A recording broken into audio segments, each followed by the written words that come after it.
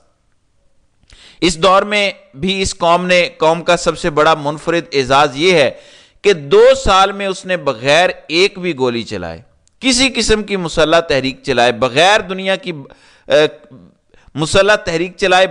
دنیا کی بدترین اسٹیبلشمنٹ کو بدترین شکست دی۔ یہ قوم نہ آئرش ریپبلک آرمی بنی، نہ ماؤ کی فوج کی طرح لاکھوں انسانوں کو قتل کرنے چل پڑی، نہ ایران کی طرح انقلاب کے لیے ہزاروں لوگوں کو پھانسیاں لگاتی اور گولیاں مارتی پھری، بلکہ ظالم کو فری ہینڈ دیا۔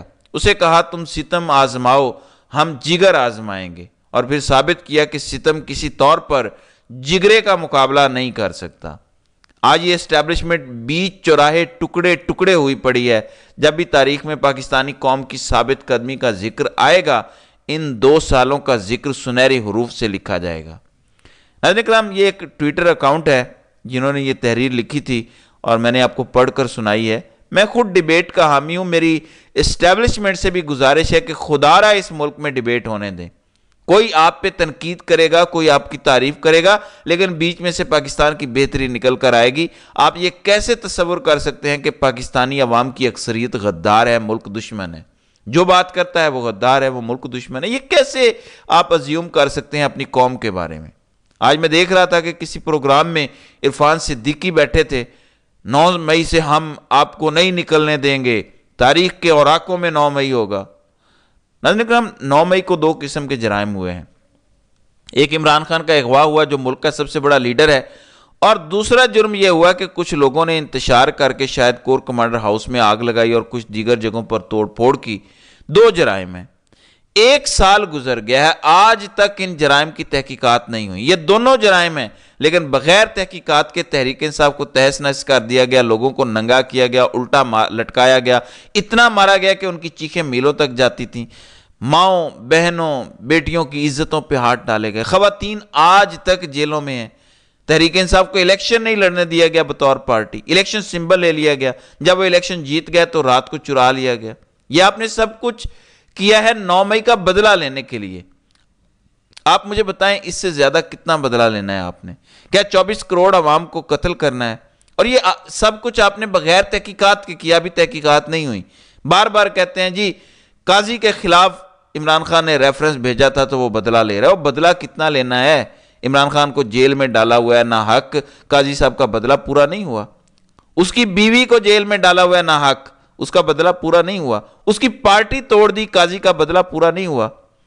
قاضی نے خود عمران خان کی پارٹی سے بلے کا نشان لیا، اس کی پارٹی ختم کر دی، بدلہ پورا نہیں ہوا۔ یہ کیسے لوگ بیٹھے ہیں ہمارے بڑے عہدوں پر جو بدلے لے رہے ہیں ذاتی؟ ناظرین کرام، جنرل صاحب عمران خان سے ذاتی بغض نہ نکال رہے ہوں تو میں آپ کو یقین دلاتا ہوں کہ جیل میں ڈالنے کے بعد پابندیاں لگا دیتے، کوئی ملاقات نہ کرتا کچھ۔ لیکن یہ جو اتنی سختی اب تک کی جا رہی ہے، جلسہ نہیں کرنا، بات نہیں کرنی، ٹی وی پر نہ آئیں، یہ کیوں ہے؟ یہ ذاتی بغض ہے اور کچھ نہیں ہے۔ ورنہ ایک بندہ جیل میں ہے وہ کیا کر سکتا ہے؟ 2-4 بیانات دے سکتا ہے نا، بیانات سے کیا ہو جاتا ہے؟ انقلاب آ جاتا ہے بیانات سے۔ عمران خان باہر تھے تو انقلاب نہیں آیا، تو اب کیسے آئے گا؟ یہ ذاتی بغض نکالا جا رہا ہے، ذاتی جھگڑے اپنے نپٹائے جا رہے ہیں، ذاتی انا کی تسکین کی جا رہی ہے اور ملک کا بیڑا غرق کیا جا رہا ہے۔ نون لیگ کو بھی یہ بیانیہ تھما دیا ہے فیصلہ سازوں نے، اور پیپلز پارٹی کو بھی تھما دیا ہے کہ ٹمپریچر نیچے کریں، اب ہمیں بیٹھنا پڑے گا۔ کل زرداری سے فیصلہ سازوں نے تقریر کروا دی کہ ہمیں آپسی لڑائی ختم کرنی ہوگی، آگے بڑھنا ہوگا، وقت ختم ہے، وقت کم ہے۔ یہ کیسے ہو سکتا ہے کہ آپ کسی کے حق پہ ڈاکہ ماریں اور کہیں کہ وہ انتشار پھیلا رہا ہے؟ میرے گھر میں چوری ہو، ڈاکہ پڑ جائے، اس پر میں احتجاج کروں اور آپ کہیں کہ تم انتشار پھیلا رہے ہو، اور میرے گھر میں ڈاکہ پڑ گیا، احتجاج نہ کروں تو اور کیا کروں؟ آپ نے لوگوں کا مینڈیٹ چھین لیا، آپ نے کسی کی پارٹی کو توڑ دیا، اس کی بیوی کو آپ نے ناحق جیل میں ڈالا ہوا ہے، اس کو مبینہ طور پر زہر دے رہے ہیں اور آپ کہہ رہے ہیں کہ وہ انتشار پھیلا رہا ہے۔ مطلب کوئی بے شرمی اور ڈٹائی کی حد ہوتی ہے جو یہاں پر پاکستان میں کیا جا رہا ہے۔ اس لیے صورتحال کو ذرا سمجھیں، یہ جو چل رہا ہے یہ زیادہ دیر نہیں چل سکتا، پاکستان ایسے نہیں چلتا، ملک ایسے نہیں چلتے۔ پوری قوم کو یہ فیصلہ کرنا پڑے گا کہ اگر آپ جبر کے آگے کھڑے ہوں گے، ظالم بادشاہ کے آگے کھڑے ہوں گے، تو یہ سب سے افضل جہاد ہے، اور اس میں اگر ہماری جان چلی جاتی ہے تو 100 بسم اللہ، کیونکہ اس دنیا میں تو ہمیں کچھ بھی نہیں ملنے والا، یہ دنیا ہم سب کے لیے تنگ کر رہے ہیں۔